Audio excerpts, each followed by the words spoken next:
It's not a case of we can stamp it late and get it in early November. It has to be on their desks by the 15th of October. There is no wiggle room. And you often, normally, will apply to a specific college, not necessarily the university. You can offer an open application, saying I don't really care what college I go to, just stick me anywhere. That's completely fine. Neither helps nor hinders your application. But there's often pre-admissions tests, especially for Oxford. Weirdly, these are administered by Cambridge. Have never got my head around that bit either. And all courses interview. Every successful candidate will have gone through an Oxford interview process. You also cannot apply to both universities in the same year. This is not because they get really funny about, oh, well, if you want to go to them as well, we're not having you. It's because they run their application process concurrently. And so basically, if you're interviewing at Oxford, it's quite possible that Cambridge candidates will also be interviewing at the same time. And actually the logistical nightmare of having two sets of candidates interviewing for the same places at two different universities at the same time would just be an absolute nightmare. So it's just simpler all round if people choose. Because otherwise, all the same candidates will be applying to both. And just the volume would get absolutely crazy, especially when you look internationally as well. Thank you. So, some worries. This is actually one of my ex-students. She's aware I have this photo. She sent it to me, and I was like, can you give me a photo of you, like, on your matriculation day? And she sent me a nice one, and one of her messing around, so I clearly put the one of her messing around on all of my PowerPoints. Basically, this is what everyone thinks we look like. This is far more likely to be what they look like. This is on what we call matriculation day. They don't always look like this. Matriculation is basically where you turn up, someone talks to you in Latin, tells you not to burn the libraries, and everyone goes to the pub. So, worries people often have. The lifestyle and the types of people. Not everyone in Oxford drinks champagne for breakfast. Nice, but no, we don't. There isn't a particular type. I've had friends who went to Oxford who have gone off into the city. I've had friends who went into teaching. I've had friends who kind of went into working for charities. There is no type. You are as likely to, you're going to find the same types of people as you'd find at any other university. The only type there is quite academically driven. To put this in context, last night I was watching Midnight Murders, and I spent the entire thing going, the guy playing the lead looks like someone I was at university with. And then at the end, when I saw the credits, I was like, oh, he was at university with me, oh my god. So yes, if anyone watched Midnight Murders, the guy playing the lead, Alex, I was at uni with him, he did English. Pressure and academic ability. Every single Oxford student has at some point thought they slipped through the net and they shouldn't be there. We are all convinced of it throughout our degrees. If a tutor lets you in, it means you're meant to be there. It does not mean necessarily that everyone there is some kind of weird genius. You know, they are normal people who are academically driven. So please don't think that you need to be off the scale Mensa-esque genius who doesn't ever leave the house. Okay? It is, you know, they are normal people with high grades and high drive. Yes, this is a pressured environment. No, it's not going to kill you. You know the tutors very personally. I got ill in my second year. My tutor realised in about 4 weeks that something wasn't right because he saw me 2-on-1. So he knows me very well.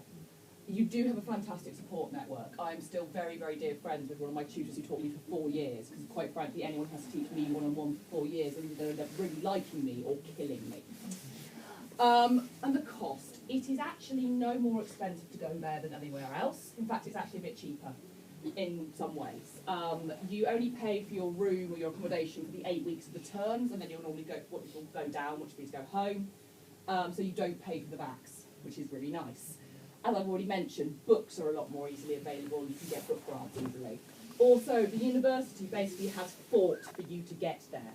Therefore, they do not want to lose you because you can't afford to be there. The moment you hit any kind of hardship, the amount of money they can throw at you to get you through, even if it's just like to tide you over because your loan hasn't gone through or something, you will find they've got a lot of money knocking around that they are quite happy to give to students.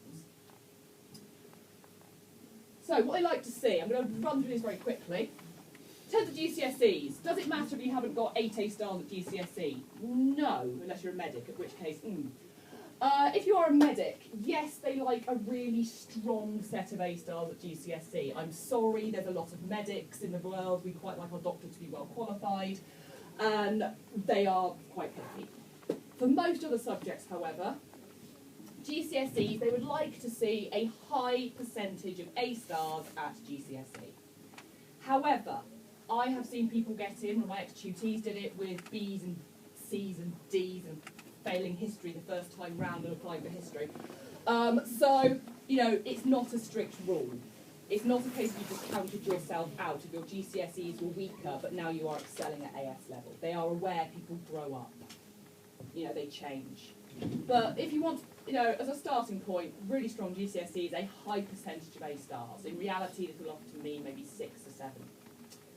AS level results, especially if you are a Cambridge applicant. If you think you might want to go to Cambridge, you need your modular marks to hit the 90% and keep going. If you want to be a Cambridge scientist, start aiming for 95s. They don't think you're impressive until, I've heard this from an admissions tutor, 93% they start listening. They'll start interviewing at 90% to see if you're any good. 93 is where they start being impressed. 95 is where they start being very impressed. If you're an art student, you can lower this a little bit. But that's what Cambridge want. They want high AS results. Oxford are less fussed. I'm going to talk about this a bit later. But you need to have strong ASs. Predicted grades, obviously you need to be predicted to meet their offer. Like if your teachers are predicting you Bs, this is an issue. Personal statement and reference need to be strong. I will see every reference that leaves this college for an Oxbridge candidate, and I will see every personal statement, and it will not leave until I am completely and utterly 100% satisfied with it. Yes, I will correct your grammar. Yes, I will tell you to put semicolons in occasionally, because quite frankly, sometimes some people's grammar gets a little bit dodgy. But they need to be good. The content needs to be there. Pre-admissions tests and submitted work, obviously both need to be strong. These are more for Oxford than Cambridge, they're more likely to use them. And the interview, obviously. But the interview isn't kind of the be-all and end-all. It's not a case of you screw the interview up, everything else is solid, that you're not going to get a place. It's taken a bit more in context. Whew. Anything else? Evidence that you fit any additional criteria as specified in the college or faculty websites or prospectuses. This is normally really clearly outlined. Evidence of intellectual curiosity and the ability to learn independently. Genuinely start reading around your subjects now. If you're doing EPQs, these are a really nice way to show it. You have to show that you actually genuinely like looking at your subjects outside the classroom. Like, they expect you to keep up with the news in your subject area. They expect you to look into research developments. Particular skills such as organ playing or rowing are very nice, but they don't really care in terms of academic admissions because, quite frankly, they want you to be an academic. If you can also row for the college, that's very sweet. So how do they decide who to interview accept? Cambridge and Oxford here do differ. Oxford work on a matrix system.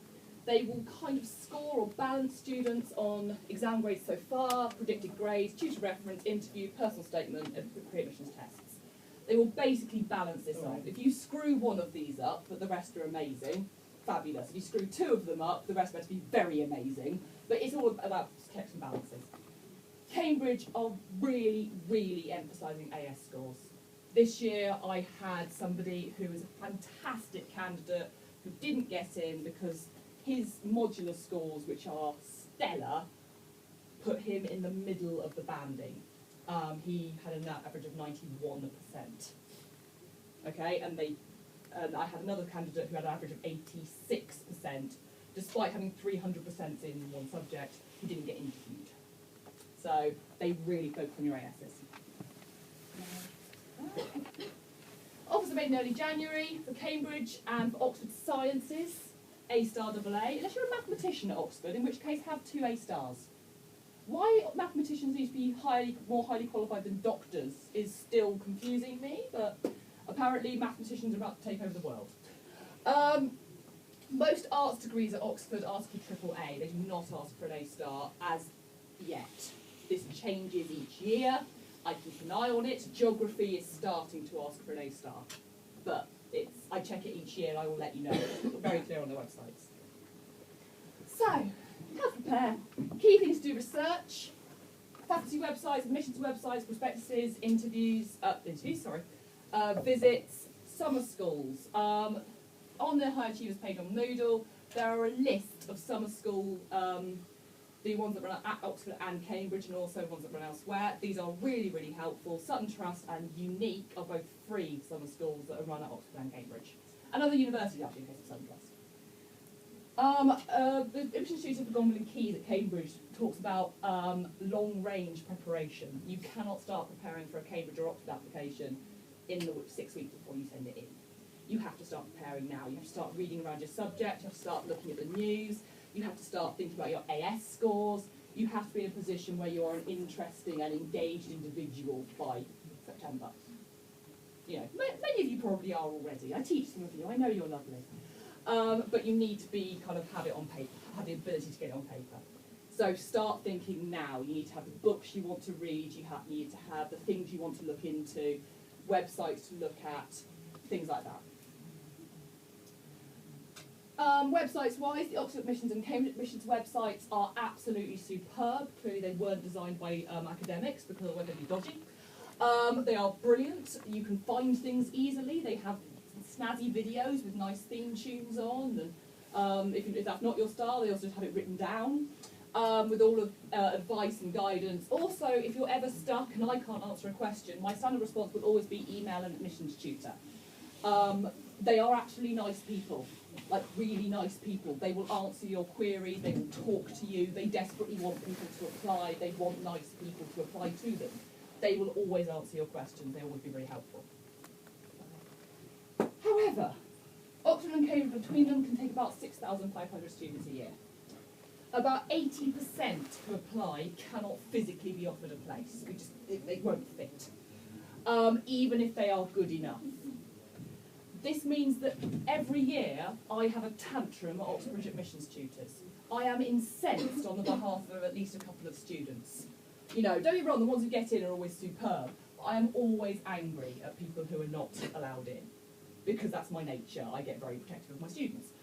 But it's not that they weren't good enough. I clearly think they're good enough, and I've got quite a good eye for it sometimes. But they have to make a cut somewhere, and sometimes they will cut somebody who possibly is actually an absolute superstar, and they just don't see it. That happens. You cannot make Oxbridge your exclusive goal. It cannot be Oxbridge or nothing, because that way madness lies. Like, I went there, I'm very fond of it. However, I am quite aware that I could have gone somewhere else and my career would not have gone down the toilet. You know, it's you will be happy wherever you go. It's a fantastic goal. I always think that the best attitude to do is to really focus, take a punt, make a very good application, but please don't be have it as the be-all and end-all, because unfortunately just the numbers are slightly against us. However, we do have a strong application acceptance rate. So it's not a case of it's a no-hoper, it's just a case of, be realistic. 80% of people who apply across the country won't get in. Not 80% of people from the college, we tend to have a slightly higher acceptance rate than that, so that's quite nice.